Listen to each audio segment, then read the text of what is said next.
కార్మికులు వీధి పోరాటం చేసి రక్తం చెందించి 10 గంటలు తగ్గించాలని చెప్పి 14 గంటలు 12 గంటలు కాదు 8 గంటల పనిదినం కావాలని చెప్పి చెప్పడం జరిగింది. శాస్త్ర విజ్ఞానం ద్వారా రోజుకి 24 గంటల్లో 8 గంటల పని విధానం చేయాలి, 8 గంటల విశ్రాంతి తీసుకోవాలి, 8 గంటల దినచర్యలు తీసుకోవాలి. పద్ధతిలో కార్మికులకు సంబంధించినటువంటి యాత్రదానికి ప్రయత్నించే యజమానులు వాళ్ళ లాభాల కోసం వాళ్ళ పెట్టుబడులకి మరింత పెంచుకోవడం కోసం విపరీతంగా కార్మికుల్ని పనిచేయించుకుంటున్న పరిస్థితి ఉంది. కానీ కార్మికులు లేకుండా పెట్టుబడి కార్మికులు బందినప్పుడు కార్మికులు లేకపోయినా పెట్టుబడి ఉన్నా ఏముండా కూడా ఉపయోగం లేదు. కార్మికులు శ్రమ వ్యక్తి వల్లే వస్తువులు ఉత్పత్తి వస్తాయి. దానికి అనుబంధంగా ఉండేటువంటివి తప్ప ప్రకృతి నుంచి వచ్చిన సంపదని శ్రమ ద్వారా ఉత్పత్తి చేస్తున్నాము. దీన్ని మార్గం కోసమే పెట్టుబడి అనేటువంటి రంగంలోకి వచ్చిందనేది కార్ల్ మార్క్స్ చెప్పారు. కాబట్టి ఈ విధంగా ప్రపంచవ్యాప్తంగా ఆ రోజు చికాగో నగరంలో జరిగినటువంటి కార్మిక పోరాటం వీధుల్లోకి వచ్చి పని దినాల కోసం చేసినప్పుడు పెద్ద ఎత్తున వేలాది మంది బజార్లోకి వచ్చారు శ్రమజీవులు. ఆ రోజు ఏ పార్టీలు లేవు, అన్ని శ్రమజీవులతో కార్మిక వర్గమే పోరాటమే పార్టీ. అలాంటి పరిస్థితి ఆ రక్తంలో నుంచి వచ్చింది ఎర్ర జెండా. ఈ ఎర్ర జెండా మీద సుత్తి కొడవల జెండా కూడా శ్రమజీవులకి గుర్తుగా ఉంటుంది. సుత్తి కొడవల జెండా అనేది తర్వాత కమ్యూనిస్ట్ పార్టీ ఏర్పాటు చేసుకుంది. కానీ సుత్తి కొడవలు అనేది శ్రమజీవులు మొదటి నుంచి వ్యవసాయ రంగంలో పనిచేసేవాళ్ళు కొడవలి, అట్లాగే పట్టణాల్లో చేసేటువంటి శ్రమ కార్ఖానాల్లో పనిచేసేటువంటి వాళ్ళు సుత్తి అనేటువంటి శ్రమజీవునికి సంబంధించినటువంటి ఆయుధాలు ఈ రెండు.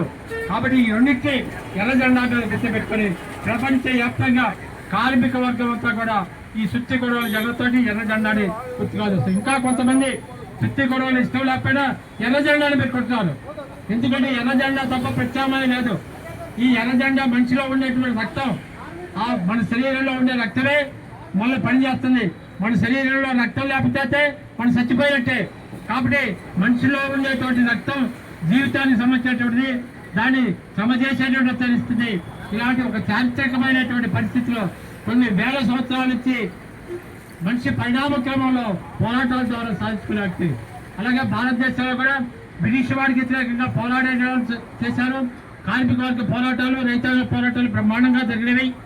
ఆ పోరాటాల అంతర్జాతీయ శ్రామిక దినోత్సవాల వెలుగులో డాక్టర్ బిఆర్ అంబేద్కర్ కూడా ఆనాడు బ్రిటిష్ వారి ముందు 8 గంటల పనిదినాలు ఉండాలి, దాన్ని చట్టబద్ధం కావాలని చెప్పి 47 ముందే ప్రతిపాదన చేసి సాధించబడింది. ఈ విధంగా ప్రపంచవ్యాప్తంగా శ్రమజీవుల వారసులందరూ కూడా, అలాగే వామపక్షాలు కూడా మొత్తం కలిసి కార్మిక వర్గ పోరాటాలు కలిసి ఈ మేడే జెండాని చేసుకుంది. అందువల్ల ఈ రోజు ప్రపంచవ్యాప్తంగా ఏ దేశాల్లో, ఏ ఖండాల్లో, ఏ జాతులు, సకల దేశ కార్మికులందరూ కూడా ఈ జెండాను ఎగరవేసుకోవడం ద్వారా తమ యొక్క దీక్షా దినాన్ని గుర్తింపు చేసుకుంటారు.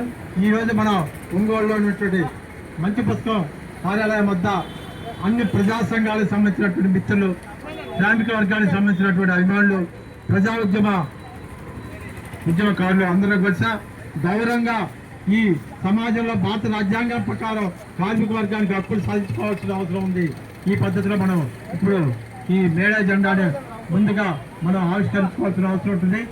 మనం అందరిలో కల్లా సీనియర్ కామ్రేడ్గా ఉన్నటువంటి చాలా యువకులుగా ఉన్నప్పటి నుంచి ఆ గ్రామంలో యువకులను ఆర్గనైజ్ చేసి, విద్యార్థులను ఆర్గనైజ్ చేసి గ్రామ పెత్తందారులకు వ్యతిరేకంగా పోరాడి ఆ తర్వాత ఒంగోలుకు వచ్చిన తర్వాత కూడా అనేక మంది అనేక సంఘాలకు సంబంధించి వామ పక్షాలు కానీ, దళిత బహుజన సంఘాలు కానీ అందరికీ చేయూతనిస్తూ ఇప్పటికీ తన ఆరోగ్యానికి పరిమితుల్లో కూడా కార్యక్రమం ఉందంటే వెంటనే వచ్చి మన మధ్య నిలబడేటువంటి వ్యక్తుల్లో ఒక ముఖ్యమైన వ్యక్తి లింగా వెంకటేశ్వర గారు. లింగా వెంకటేశ్వర గారు వస్తే జెండా దగ్గరికి జెండా ఆవిష్కరణ చేస్తాం.